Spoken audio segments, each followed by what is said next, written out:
Ars Technica has gone hard anti-Trump. The prominent tech publication is they're not just going anti-Trump.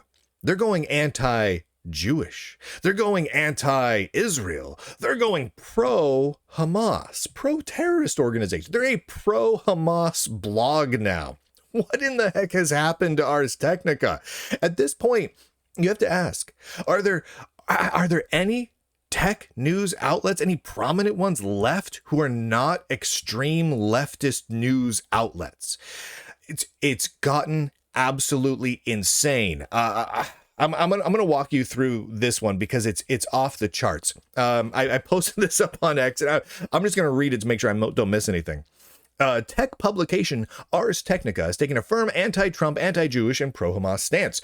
Their most recent piece, pinned to the very top of their website, right? They've kept it pinned for a couple days, is entitled "Resist, Eggheads. Universities are not as weak as they have chosen to be." And the tagline is, "It's time for public resistance."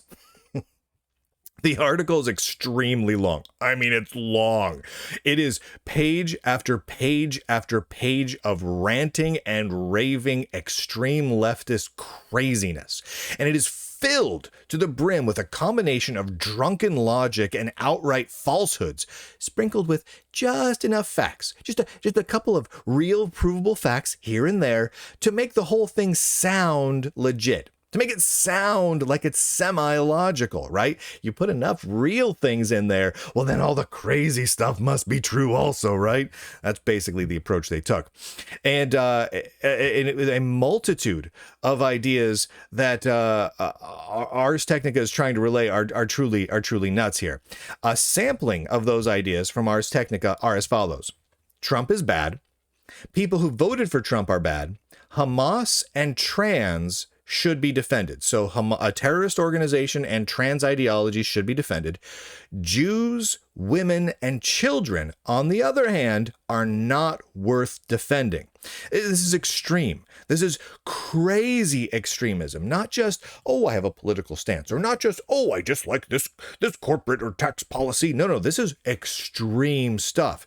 And the comment section of the article is filled, overflowing with wild extremist rage. And the most upvoted of those comments, right, the ones that people loved the most among Ars Technica readers include, quote, "F Trump." They said the full word. I'm censoring myself. "F Trump, this administration and their supporters. If you forgive fascist acts because they are against your perceived enemy, you are a effing fascist." Again, censored. "We used to know how to handle those." And I'm assuming they mean kill them, because that seems to be the overlying thing. Kill them, Molotov cocktail, burn them down, etc. And comments which suggest that Jews should not be attacked are met with declarations like, "Don't let the door hit you on the way out, fascists." Right? So if you say Jews should not be attacked, you get attacked. And some of those vulgar statements came from the actual staff of Ars Technica itself. I'm going to walk you through some of this here because it's nuts. All right, so the article itself, again, is long, declares for a public resistance. Quote, "The wholesale American cannibalism is one of its own crucial appendages. The world-famous university system has begun in earnest. The campaign is predictably Trumpian, built on a flagrant textual basis and executed with the sort of vicious but chaotic idiocy that has always been a hallmark of the authoritarian mind." And it goes on like that. I mean, the whole thing is worded and phrased to be as anti-Trump as possible, to paint anything that Trump does in a bad light, to paint any Trump supporter in a bad light, to paint Jews in a bad light, and on and on and on. And then you get into the comments. When I checked it, the very, very top comment was, "F Trump, this administration, and their supporters. If you forgive fascists, you're an enemy, or blah, blah, blah, you're an effing fascist," right? Most upvoted thing that I saw was that the second or third most upvoted comment was simply, "Don't let the door hit you on the way out, fascist." Now, this comment was replying to a comment that I'm going to read to you now. Ah, the true colors of the Ars staff are now shown. When my Jewish friends were chased around campuses such as Harvard and Columbia, you said nothing. When my brothers were murdered on October 7th, you said nothing. When only the rich can go to these elite universities who are sitting on $800 billion, you said nothing. Reminds me of the 1930s too. I was an Ars Pro subscriber, but as of today, no longer. So this guy, this very reasonable sounding person, came out and said, hey, why is it Ars only talking about this, but Ars said nothing about Jews being attacked, but you want to protect people who are attacking Jews? And the most upvoted response to that was, don't let the door hit you on the way out, you fascist. It's crazy. It's crazy. And then Ars staff gets involved. In some of the most upvoted comments come from Ars Technica writers themselves. It's been really sobering, says one, to watch everyone just roll the beep over. The media rolled over before the election even. They saw the writing on the wall. I think Bezos, for one, had access to polling data that he felt was solid and decided to throw in with what he saw coming. Though, to be fair, the Washington Post has still done good reporting, and we haven't canceled our subscription. Oh my word. This is not Ars Technica covering technology, but including some of their personal views on tech, on how businesses should work, or on politics in the article. I have no problem with that. This is also not a little throwaway piece. This is their premier article this week. This is the one they ended the week on, put it atop the top of their site, pinned it to their site, so they made sure that every single Ars Technica reader saw this one. This is the one they wanted to hang their hat on. This is probably the longest article I've seen Ars Technica write in a long time. This was this is part of who they are. And as you read through that article, that becomes extremely clear. This is who they are, and this is who they want to present themselves as people who absolutely despise and swear at and are vulgar towards anyone who votes for the wrong guy. And that they view those people as fascists. They used to know how to handle fascists, meaning they killed them. That's what they're talking about here. They want you to die. This is so over the top extreme. They're not censoring people who are attacking Jews in their comments. Not at all. They're not even disagreeing with them. And the Ars staff is taking an active role in the comments section of this particular article. And they're just reinforcing it, swearing about how other journalists don't do enough to go extreme leftists. Wow. When you look out at the world of tech journalism right now, it's hard to find even one. Well, there's one, this guy right here, but it's hard to find more than one that of tech journalists that's out there that isn't actively promoting extreme leftism. You certainly aren't going to find anything but the Lunduke Journal that's on the political right. And yet for Ars Technica, that's nowhere near enough. Enough for them would be absolutely no news outlets that are on the right. And they need to be farther to the left. And they need to fight against Israel. And they need to fight against Jews. And they need to fight against Trump and all Trump voters because they're fascists and authoritarians and vicious. And they have chaotic idiocy in their Trumpianness. Their words. It's off the charts.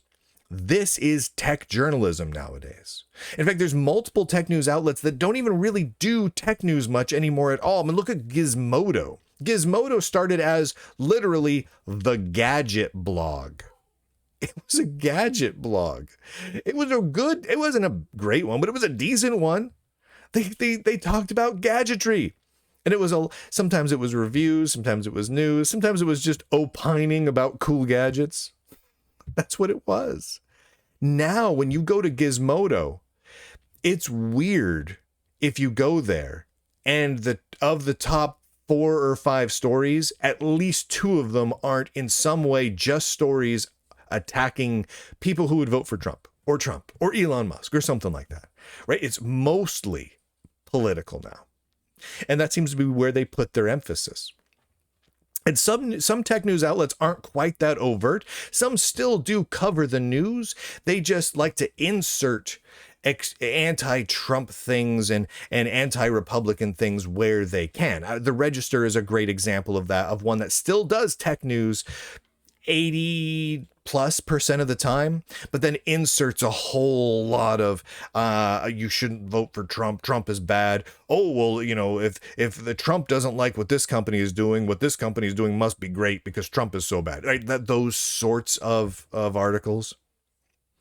But man, when Ars Technica goes this hard to the left against Trump voters, against Republicans, against conservatives, against Jews, against Israel, and on and on and on, and pro-terrorist organizations? Really? Oh my word. Oh my word. I mean, it's not surprising, but it's surprising. You know what I mean? Like it's almost to be expected at this point. We've talked about this for so long. We've watched the pattern coming, but it's jarring. It's still so over the top and gross, even though we expect it, even though we expect this sort of craziness and hate. Oh my gosh, the level of hate that they show here.